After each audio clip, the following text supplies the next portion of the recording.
Kenalkan, nama saya Indah Nastiti dari kelas 2B NPM 247554041. Di sini saya akan membuat tugas video cara membuat tugas akhir, yaitu yang pertama kita mengukur ukuran kertas lalu di layout menggunakan margin. Biasanya itu ukurannya atas 3, bawah 3, kiri 4, dan kanan 3. Setelah itu kita ukur dengan penggaris supaya tulisannya lebih rapi.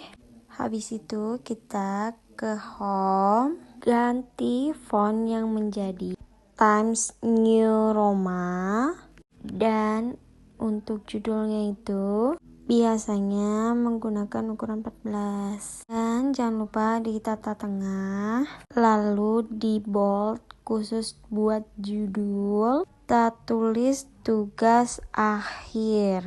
Dan di bawah judul itu biasanya ada temanya. Sini aku kasih temanya yaitu tour guide profesional.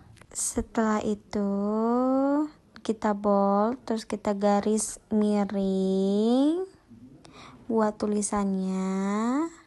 Nah, setelah tema kita masukkan logo ya. Buat logonya di sini kita masukin di sini pakai logo Pollinella. Karena kan kampus kita kampus Pollinella ya. Jadi ini kita pakai logo Pollinella, cinta banget dengan Pollinella. Buat ukurannya ini menyesuaikan aja. Setelah itu, lalu di bawah logo itu kita tulis disusun oleh siapa. Di sini saya akan menulis nama saya sendiri yaitu Ida. Maaf ya agak typo. Ida Ayu. Typo benar nih saya ini. Maaf benar nih. Ayu salah maaf ya. Itu Ida Ayu Trinastiti dengan NPM 247555041. Lalu dikasih spasi ke bawah.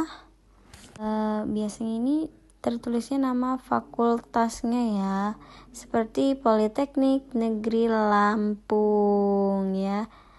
Lalu setelah itu kita beri nama prodi kita yaitu perjalanan wisata.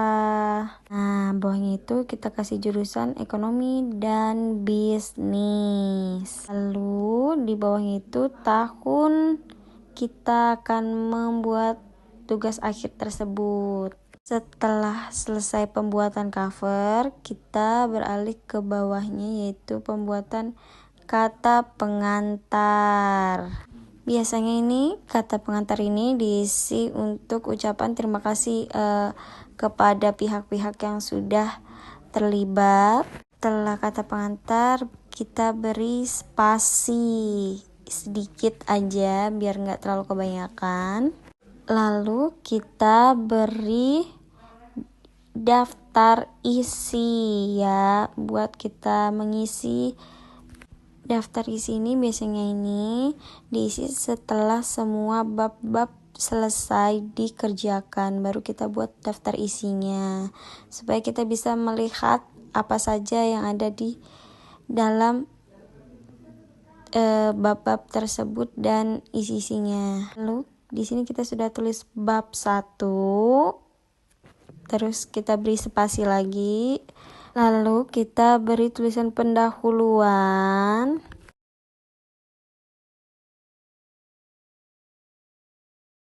Setelah itu kita isi subbab 1.2 ya kan, bisa 1.3 juga. Di sini kita 1.2.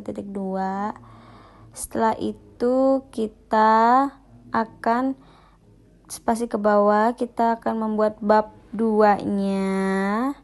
Ya, di sini kan tertulisnya landasan teori, isinya subbab 2.1. Maaf typo. Dan setelah itu di sini kita akan melanjutkan lagi ke bab 3 ya, kita akan lanjut lagi nih ke bab 3-nya. Nah, biasanya ini bab 3 ini nih isinya ini tentang hasil praktikum yang sudah dilaksanakan. Hasilnya ini akan ditulis di sini, yaitu isi subbabnya yaitu 3.1. Nah, di sini juga bisa 3 titik berapapun hingga selesai. Nah, lalu di sini kita lanjut ke bab 4, yaitu biasanya bab 4 itu tertulisnya itu isinya itu metode penelitian. Nah, sama aja isi subbabnya itu 4.1, 4.3, 4.6 sampai selesai. Lalu setelah selesai bab 4, kita beralih ke bab 5. Ya, bab 5, kasih spasi juga ke bawah. Di bab 5 ini berisinya itu tentang penutup. Jadi di awal kan sudah ada kata pengantar. Nah, terus di bab selanjutnya kita kasih penutup setelah itu. Dan biasanya juga subbabnya di sini nih isinya cuman 1. Dan yaitu isinya kesimpulan. Maaf agak typo. Itu kesimpulan. Dan setelah kesimpulan dan sarannya.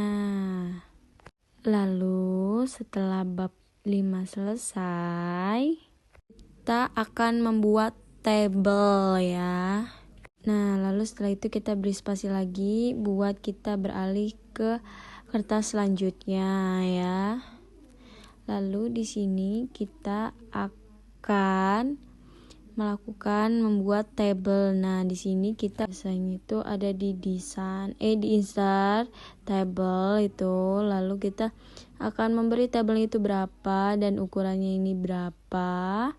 Setelah itu kita buat tabelnya dengan keinginan yang kita mau juga, kebutuhan yang kita punya juga untuk membuat tabelnya. Nah, biasanya tabel ini gunain untuk penjadwalan. Lalu di sini kita akan kita memberikan insert caption in table. Lalu habis itu kita pencet OK. Nah, tuh kan jadi kelihatan tuh. Tuh, setelah itu kalau kita ingin memasukkan dokumen atau gambar, kita ke insert. Nah, habis itu ke gambar, ke picture, terus lalu isi tuh seperti logo atau dokumen-dokumen yang bisa kita masukkan ke situ. Dan di sini juga kita bisa mengasih namanya juga ya, dengan kita akan mengasih referensi tuh dengan tabel-tabel yang tadi sudah kita beri. Nah, di sini kan nanti di bawah tabel tersebut akan muncul tuh kan ada nama-namanya. Jadi tidak mempersulit kita. Nah, di sini juga kita bisa kasih sumber. Jadi sumber gambar ini kita dari mana? Jadi kan orang tahu gitu kan. Nah, kita bisa ngasih kata-katanya di bawahnya dari foto tersebut atau gambar tersebut. Lalu kita beri spasi ke bawah. Setelah itu kita akan membuat daftar pustaka dan kita balik lagi ke home, kita hot ke tengah lagi, terus kita isi daftar pustaka ya. Jadi karena ini nggak ada aplikasinya, jadi kita secara manual aja ya, kayak menggunakan Resperal tuh. Lalu kita akan ke reference, cari reference-nya. Nah, habis itu kita ke home lagi, balik lagi. Setelah itu kita blok, kita cari. Nah, lalu kita bold dulu 14 dan kita bold Roma. Habis itu biasanya itu isi daftar pustaka itu yaitu yang meliputi nama penulis yang ada di situ, tahun terbit, judul karya. Nah, oke. Kayak gitu kita tulis aja nggak sih? Oke, di sini kita akan tulis